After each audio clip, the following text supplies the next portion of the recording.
Mi nombre es Elena, tengo 32 años y soy enfermera en la unidad de cuidados intensivos. Mi historia comenzó hace 5 años, cuando me casé con David, un exitoso cirujano cardiólogo que conocí durante mi turno en el hospital. David era diferente a los otros médicos. Mientras algunos apenas notaban nuestra existencia, él siempre trataba a las enfermeras con respeto y amabilidad. Nos enamoramos trabajando juntos, compartiendo largos turnos y salvando vidas lado a lado. Fue un romance que parecía sacado de una película, hasta que conocí a su familia. Los Martínez eran una de las familias más prestigiosas de la ciudad. Su padre era dueño de una cadena de hospitales privados, y su madre, Victoria, era la típica socialité que aparecía en las páginas de sociedad organizando eventos benéficos. Desde el primer momento, Victoria dejó clara su desaprobación. David, cariño, ¿una enfermera? Pensé que estaba saliendo con la hija de los Rodríguez, ella al menos tiene un apellido reconocible. Esas fueron sus primeras palabras cuando David me presentó. No respondí, pensando que con el tiempo me aceptaría. Qué equivocada estaba. Los siguientes años fueron un constante recordatorio de mi posición inferior en la familia. En las cenas familiares, Victoria siempre me sentaba en el extremo más alejado de la mesa. En los eventos sociales, me presentaba como la esposa de David sin mencionar mi nombre o profesión. Pero lo que más me dolía era cómo manipulaba a David. Hijo, ¿realmente quieres que la madre de tus futuros hijos sea alguien que apenas gana lo suficiente para mantenerse? ¿Qué ejemplo les daría? David solía defenderme al principio, pero con el tiempo, sus defensas se volvieron más débiles. Comenzó a sugerir que quizás debería considerar dejar de trabajar, que él ganaba lo suficiente para mantenernos. Me negué. Amaba mi trabajo, amaba ayudar a las personas, y no iba a renunciar a eso por satisfacer a su madre. La situación empeoró cuando Victoria comenzó a organizar cenas familiares semanales, siempre invitando casualmente a jóvenes doctoras solteras de buenas familias. David nunca mostró interés en ellas, pero tampoco detenía los obvios intentos de su madre por emparejarlo. Una noche, durante una de estas cenas, Victoria cruzó la línea. Había invitado a la hija de uno de sus amigos, una dermatóloga recién divorciada. ¿Sabes, David? Isabella acaba de abrir su propia clínica estética. ¿No es maravilloso ver a una mujer con verdadera ambición profesional? Sentí la indirecta, pero me mantuve en silencio, concentrándome en mi plato. A diferencia de otras que se conforman con trabajos más básicos. David tosió incómodamente pero no dijo nada. Su silencio dolía más que las palabras de su madre. Aunque supongo que no todos pueden aspirar a más. Algunos nacemos para liderar y otros para servir. Fue entonces cuando dejé mis cubiertos sobre la mesa. El tintineo del metal contra la porcelana fina resonó en el repentino silencio. Discúlpenme, dije levantándome. Acabo de recordar que tengo turno temprano mañana. Personas que necesitan ser servidas. Salí del comedor con la cabeza en alto, aunque por dentro estaba temblando. David me siguió hasta el auto. Elena, ¿sabes cómo es mi madre? ¿No lo dice en serio? ¿No lo dice en serio? David, lleva 5 años diciendo lo mismo. ¿Y tú? Tú solo te quedas sentado mirando tu plato. Es complicado, Elena. Es mi madre. Y yo soy tu esposa. Pero supongo que eso no es suficiente, ¿verdad? Esa noche dormimos en habitaciones separadas por primera vez desde que nos casamos. Al día siguiente, David actuó como si nada hubiera pasado, una habilidad que había perfeccionado a lo largo de los años. Las semanas siguientes fueron tensas. David comenzó a trabajar más horas, tomando cirugías adicionales. Yo también me sumergí en mi trabajo, aceptando turnos extras. Nos estábamos distanciando, y ambos lo sabíamos. Entonces, una noche, David llegó a casa más temprano de lo habitual. Parecía pálido y cansado. ¿Estás bien?, pregunté, notando cómo se apoyaba en la pared. Solo un dolor de cabeza, respondió. Nada serio. Pero yo era enfermera. Sabía reconocer cuando algo no estaba bien.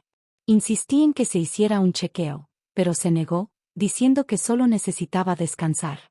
3 días después, David colapsó en medio de una cirugía. Aneurisma cerebral. Fue rápido, dijeron los médicos. No sufrió, me aseguraron. Como si eso hiciera que todo doliera menos. Victoria llegó al hospital como un huracán, culpándome por no haber notado los síntomas antes, por no haberlo forzado a hacerse exámenes. Como si ella hubiera hecho algo diferente. Si hubiera estado con alguien más calificado, alguien que realmente entendiera de medicina. No terminó la frase, pero no necesitaba hacerlo. El mensaje era claro. Los días siguientes fueron un borrón de arreglos funerales y visitas de condolencia. Victoria tomó el control de todo, apenas consultándome. Después de todo, yo era solo la enfermera que se casó con su hijo. Una semana después del funeral, recibí una llamada del abogado de David. Quería verme en su oficina. Solo a mí. El señor Martínez dejó instrucciones específicas, dijo cuando pregunté si debería informar a Victoria. Solo usted. No sabía entonces, pero esa reunión cambiaría todo. David había guardado más secretos de los que imaginaba, y estaba a punto de descubrirlos todos.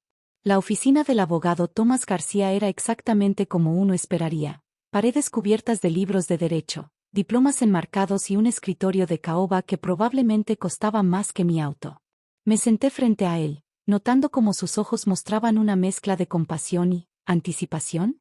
Señora Martínez, comenzó, y casi lo corregí para decirle que usaba mi apellido de soltera, pero me contuve.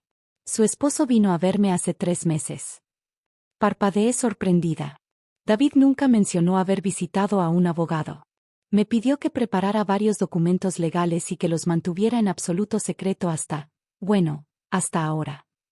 El abogado sacó una carpeta gruesa de su cajón. Antes de proceder, debo preguntarle, ¿sabía usted que su esposo era el principal accionista de los hospitales Martínez? ¿Qué? No, eso es imposible. Su padre. Su suegro es el rostro público de la empresa, sí. Pero hace 5 años, el abuelo de David, don Roberto Martínez, transfirió en secreto el 51% de las acciones a su nieto. Aparentemente, no confiaba en que su hijo manejara el legado familiar adecuadamente. Mi cabeza daba vueltas. David nunca mencionó esto. Su esposo tomó algunas decisiones legales importantes en los últimos meses de su vida, continuó el abogado. Primero, transfirió todas sus acciones a su nombre. ¿A mi nombre? Sí. Como su viuda, usted es ahora la accionista mayoritaria de Hospitales Martínez. El aire abandonó mis pulmones. Esto no podía ser real. También dejó esto para usted. Me entregó un sobresellado. Con manos temblorosas, lo abrí y reconocí inmediatamente la letra de David. Mi querida Elena. Si estás leyendo esto, significa que mis peores temores se han confirmado. Los dolores de cabeza, los mareos, sabía que algo andaba mal, pero era demasiado orgulloso, demasiado terco para admitirlo. Típico de un doctor, ¿no? Somos los peores pacientes. Pero esto no es una carta de disculpa, aunque te debo tantas. Es una explicación y, espero, una forma de redención. Durante años, me mantuve en silencio mientras mi madre te trataba de manera horrible. Me convencí de que era más fácil evitar el conflicto, de que eventualmente ella cambiaría. Fui un cobarde, Elena. Un cobarde que no merecía tu amor ni tu lealtad. Hace 3 meses, cuando mi abuelo falleció, descubrí que me había dejado el control de la empresa. También descubrí algo más. Los eventos benéficos de mi madre han estado sirviendo como fachada para desviar fondos del hospital. Ella y mi padre han estado robando millones destinados a equipamiento médico y programas de asistencia. Tú, mi hermosa enfermera, que has dedicado tu vida a cuidar de otros, tienes más derecho a dirigir estos hospitales que ellos. Por eso te he dejado todo. Sé que harás lo correcto. En el escritorio del abogado García encontrarás toda la evidencia necesaria. Úsala sabiamente. Te amo, y lo siento tanto. David. Levanté la vista hacia el abogado, quien ya estaba colocando otra carpeta sobre el escritorio. Esta contiene todos los registros financieros que su esposo recopiló. Transferencias sospechosas, facturas falsificadas, donaciones que nunca llegaron a su destino. ¿Por qué me está mostrando esto ahora? Porque, dijo el abogado consultando su reloj, en exactamente 10 minutos, su suegra y su suegro tienen una cita aquí para la lectura oficial del testamento. Pensé que querría estar preparada. Como si fuera una señal, escuchamos voces en el pasillo. Reconocí inmediatamente el tono altivo de Victoria. ¿Está seguro que tiene que estar presente esa enfermera? El abogado me miró. ¿Quiere que los haga pasar? Miré los documentos frente a mí, pensando en todas las veces que me había mordido la lengua, todas las humillaciones que había soportado en silencio. Pensé en los pacientes que podrían haberse beneficiado del dinero que Victoria y su esposo habían robado. Sí, respondí, enderezándome en mi silla. Hagámoslo. Victoria entró como si fuera la dueña del lugar, apenas dignándose a mirarme. Su esposo, Roberto, la seguía con expresión preocupada. Terminemos con esto, dijo Victoria, sentándose. Supongo que la pequeña enfermera recibirá su parte correspondiente por ley, y el resto. En realidad, interrumpió el abogado, el señor David Martínez dejó instrucciones muy específicas sobre la distribución de sus bienes. Por supuesto, sonrió Victoria. Mi David siempre fue un buen hijo. Sabía la importancia de mantener el patrimonio familiar. Señora Martínez, el abogado se dirigió a mí, ignorando deliberadamente a Victoria.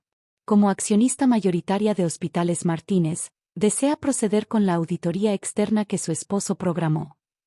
El rostro de Victoria perdió todo color. ¿Qué? ¿Qué está diciendo? También tengo aquí los documentos relacionados con ciertas irregularidades financieras que el señor Martínez descubrió. ¿Desea presentar estos hallazgos a la junta directiva? Victoria se levantó de golpe, su silla cayendo hacia atrás.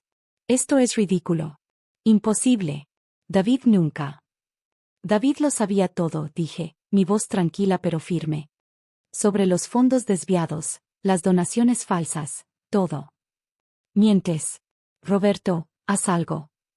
Mi suegro parecía haber envejecido 10 años en los últimos minutos. Victoria, susurró. Victoria, nos descubrieron. Cállate, gritó ella, girándose hacia mí con furia. Tú, pequeña arribista. Esto es tu culpa. Manipulaste a mi hijo. No, Victoria. La única manipuladora aquí eres tú. Y se acabó. Me puse de pie, sosteniendo los documentos. Como nueva directora de Hospitales Martínez, mi primera acción será ordenar una auditoría completa. Cada centavo desviado será rastreado y devuelto. Cada programa cancelado será reinstaurado. No puedes hacer esto. Somos tu familia. No, Victoria. Nunca me permitiste ser familia. Ahora, soy tu jefa. La puerta se abrió y entraron 2 hombres de traje. Señora Martínez, dijo el abogado. Estos caballeros son de la División de Delitos Financieros. Tienen algunas preguntas para sus suegros. Victoria comenzó a gritar, amenazando con destruirme, con arruinar mi vida. Pero sus amenazas sonaban huecas ahora. Ya no tenía poder sobre mí. Mientras los oficiales escoltaban a mis suegros fuera de la oficina, me quedé mirando por la ventana, pensando en David. Había intentado arreglar las cosas a su manera. Ahora me tocaba a mí asegurarme de que su último acto de valentía no fuera en vano. Los siguientes meses fueron un torbellino de actividad. La noticia de que Victoria y Roberto Martínez habían sido arrestados por malversación de fondos fue un escándalo que sacudió a toda la comunidad médica. Los titulares eran despiadados: familia Martínez, robando a los enfermos y la caída de un imperio hospitalario. Pero yo tenía trabajo que hacer, y no era momento de regodearme en su caída. Mi primera acción como directora fue convocar una reunión de emergencia con todo el personal del hospital principal. Recuerdo estar de pie frente a cientos de médicos, enfermeras y personal administrativo, muchos de los cuales me conocían solo como la enfermera que se casó con el doctor Martínez. Buenos días, comencé, mi voz más firme de lo que me sentía. Algunos de ustedes me conocen del piso de UCI. Otros quizás solo me han visto en los pasillos. Pero hoy estoy aquí como su nueva directora, y tengo una pregunta para todos. ¿Qué necesitan para hacer mejor su trabajo? El silencio inicial fue seguido por una avalancha de respuestas. Enfermeras hablando sobre equipos obsoletos, médicos mencionando la necesidad de más personal, personal de limpieza solicitando mejores materiales. Tomé nota de todo. A partir de hoy, anuncié, cada decisión en este hospital se tomará pensando en una sola cosa: el bienestar de nuestros pacientes. Las semanas siguientes fueron agotadoras. Descubrimos que Victoria había desviado más de $20 millones destinados a equipamiento y programas sociales. Con la ayuda del abogado García y un equipo de auditores, comenzamos a rastrear cada centavo. No fue fácil. Algunos médicos antiguos, amigos de la familia Martínez, renunciaron en protesta por mi liderazgo. Una enfermera dirigiendo el hospital. Es ridículo, los escuché murmurar. Pero por cada uno que se fue, contraté a 2 profesionales que compartían mi visión. Una mañana, mientras revisaba algunos documentos en mi nueva oficina, me negué a usar la lujosa suite que Victoria había decorado. Recibí una visita inesperada. ¿Isabella? Era la dermatóloga que Victoria solía invitar a las cenas familiares, esperando que captara la atención de David. Elena, yo, quería disculparme. Nunca debí participar en los juegos de Victoria. No hay nada que disculpar, respondí, recordando mis propios silencios incómodos durante esas cenas. También quería contarte algo. Victoria, ella solía presumir sobre cómo desviaba fondos del hospital. Pensaba que era divertido, como un juego de sociedad. Tengo mensajes, correos. Isabella se convirtió en un testigo clave en el caso contra Victoria y Roberto. Su testimonio, junto con la evidencia que David había recopilado, aseguró que ambos enfrentaran la justicia. 6 meses después de asumir la dirección, inauguramos la primera de muchas nuevas iniciativas, una clínica gratuita en un barrio de bajos recursos. La llamé Proyecto David. ¿Por qué sigues usando el apellido Martínez?, me preguntó una colega un día. Después de todo lo que pasó. Porque este apellido ya no significa lo que Victoria quería que significara, respondí. Ahora significa servicio, compasión y cuidado. Es el legado que David quería dejar. Un año después del fallecimiento de David, recibí una carta desde la prisión. Era de Victoria. Querida Elena. La humillación de escribir esta carta solo es superada por la humillación de estar aquí. Supongo que estarás satisfecha. Has destruido todo lo que construimos. He visto las noticias. Las nuevas clínicas, los programas de atención gratuita, las becas para estudiantes de enfermería. Estás acabando con nuestra fortuna. David estaría decepcionado. No terminé de leer la carta. Ya no necesitaba su aprobación ni me afectaban sus palabras. La Elena que temblaba ante sus críticas había quedado atrás. Esa tarde, visité la tumba de David por primera vez en meses. Había estado demasiado ocupada trabajando en transformar su legado. Lo logré, amor, susurré, colocando flores frescas. Los hospitales ahora son lo que siempre debieron ser, lugares de sanación y esperanza. Mi teléfono sonó, una emergencia en UCI requería mi atención. Aunque ahora era directora, seguía haciendo turnos regulares como enfermera. Era importante para mí no perder el contacto con la razón por la que todo comenzó, el deseo de ayudar a otros. Tengo que irme, dije a la tumba de David. Hay pacientes que necesitan ser servidos. Esta vez, la palabra no tenía el tono amargo que Victoria le había dado. Era un honor servir, cuidar, ayudar. Era lo que siempre había querido hacer, y ahora podía hacerlo a una escala mayor. Mientras caminaba hacia el hospital, pensé en cómo la vida da vueltas. Victoria siempre pensó que ser enfermera me hacía menos. Nunca entendió que mi experiencia como enfermera era exactamente lo que el hospital necesitaba. Alguien que entendiera las necesidades reales de los pacientes y del personal. Alguien que viera más allá de los números en una hoja de balance. El hospital ahora era diferente. Los pasillos tenían más luz, el personal sonreía más, y los pacientes recibían la atención que merecían. Cada día traía nuevos desafíos, pero también nuevas oportunidades para hacer el bien. David había querido hacer lo correcto pero no encontró el valor hasta que fue demasiado tarde. Yo no cometería el mismo error. Cada decisión, cada acción, cada momento era una oportunidad para honrar no solo su memoria, sino también mi propio camino. La enfermera que Victoria tanto despreció ahora dirigía uno de los sistemas hospitalarios más respetados del país. Pero más importante aún, estaba cambiando vidas, una decisión a la vez. Y eso, más que cualquier título o posición, era mi verdadero legado. Gracias por mirar. No olviden suscribirse al canal. Nos vemos en el próximo video.